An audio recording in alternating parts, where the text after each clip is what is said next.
हामान ने यहूदियों को मारने की साजिश बनाई। जब हामान इस बात को जान गया कि मोर्दकाई किस जाति से है, तब उसने अकेले मोर्दकाई पर हाथ उठाना उचित न समझा, बल्कि हामान ने योजना बनानी शुरू कर दी कि किस तरह से मोर्दकाई उसके जाति के सब भाई बहनों को राजा श्रेष्ठ के साम्राज्य से खत्म किया जाए। तब हामान ने राजा श्रेष्ठ के पास जाकर उसे प्रार्थना करके कहा, तेरे राज्य के सब लोगों में से एक जाति के लोग बिखरे हुए रह रहे हैं। इनका अपना ही एक नियम है जो बाकी सबसे अलग है। वह ये है कि वे ना तो राजा के नियम को मानते हैं और ना ही इसे महत्व देते हैं। इन्हें बने रहने देना राजा के लाभ में ना होगा। अब यदि राजा को ये बात अच्छी लगे तो नई राज आज्ञा निकाली जाए, जिसके अनुसार इनको नष्ट करने का आदेश दिया जाए। मैं खुद खजाना अधिकारियों के हाथ में 10,000 चांदी के सिक्के दूंगा कि जो जो इस राज आज्ञा का पालन करेगा उन्हें ये दी जाएगी।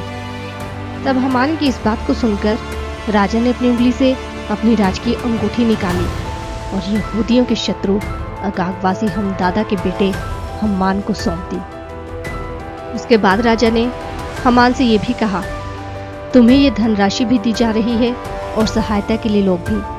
अब जैसा तुम्हें जरूरी लगे वैसा ही करो।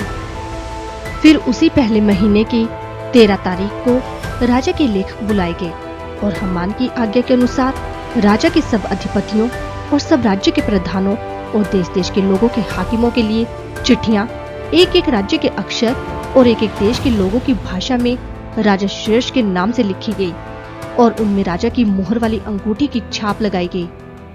ये चिट्ठियां सारे साम्राज्य के हर राज्य को डाकियों द्वारा भेजी गई थी। इनमें संदेश ये था कि यहूदियों का नाश किया जाए, उन्हें समाप्त किया जाए, उन सभी का अस्तित्व ही मिटा दिया जाए, चाहे युवा हो, बूढ़े हो, औरतें हो या बालक। ये एक ही दिन में पूरा हो, यानी 12वें महीने की 13 तारीख पर। इसी दिन उनकी सारी संपत्ति भी लूट ली जाए। और इस लेख की एक एक नकल हर एक राज्य में लोगों के सामने इस घोषणा के साथ सौंपी जाए कि पूरे लोग इस विशेष दिन के लिए तैयार हो जाएं। राजा के आदेश के अनुसार डाकिये जल्दी से चले गए। राजाज्ञा राजधानी शूशन में जाहिर कर दी गई। राजा और हामान साथ बैठे हुए दाख मधु पीने में मस्त थे, जबकि शूशन नगर में घबराहट फैल चुकी थी। ये सब जो कुछ भी किया गया था, जब मोर्दके को इस बारे में पता चला, तब मोर्दके ने अपने वस्त्र फाड़े, टाट पहनकर और राख डालकर नगर के बीच में जाकर वो ऊंचे और दुख भरे शब्द से चिल्लाने लगा। और इस तरह सारे साम्राज्य के राज्यों में जहां जहां राजा की आज्ञा और आदेश पत्र पहुंचा, वहां वहां यहूदी बहुत शोक करने लगे। उन्होंने इकट्ठे होकर उपवास किया और परमेश्वर के सामने बिलख बिलख कर रोए। और बहुत से यहूदियों ने अपने कपड़े फाड़े और राख के ढेर पर बैठ गए। तब रानी एस्तर की सहेलियों और खोजों ने इन सारी बातों की खबर रानी एस्तर को दी।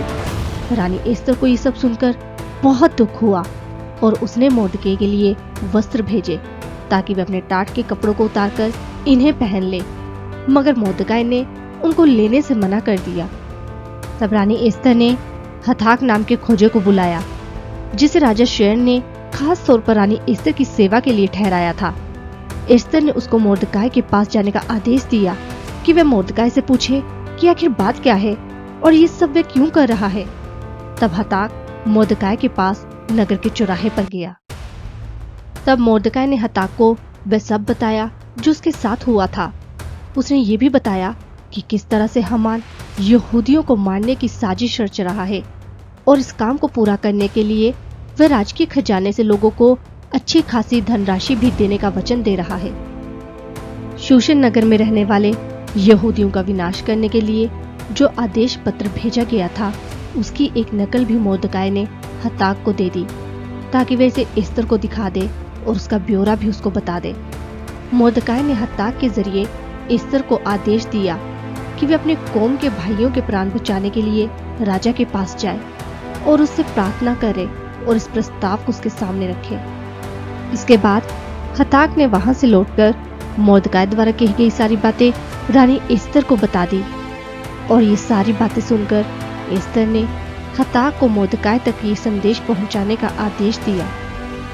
राजा के सारे सेवक और राज्य की सारी प्रजा के लोग इस बात को जानते हैं कि कोई भी औरत या आदमी राजा के बिना बुलाए उनके भीतरी आंगन में प्रवेश नहीं कर सकता, और यदि कोई ऐसा करता है तो उसके लिए एक ही नियम है और वो है प्राणदंड। ये नियम सब पर लागू है और केवल वही व्यक्ति इस प्राणदंड से बच सकता है जिसकी ओर राजा अपने सोने का राजदंड बढ़ाए।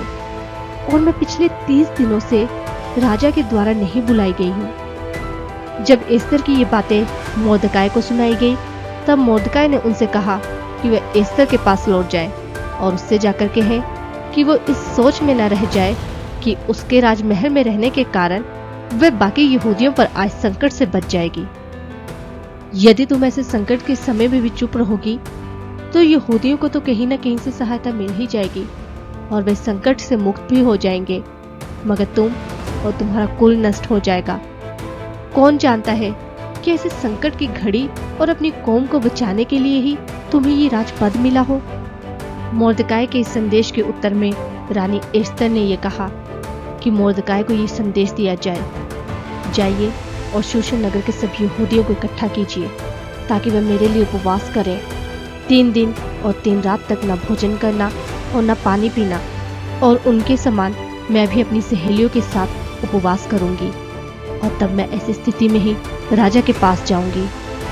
हाँ, ये नियम के विरुद्ध होगा, मगर यदि मुझे मरना भी पड़े तो मैं मर जाऊंगी। रानी एस्तर का ये संदेश सुनकर मोर्दकाई चला गया और उसने ठीक वैसा ही किया जैसा करने का आदेश रानी एस्तर ने उसे दिया था।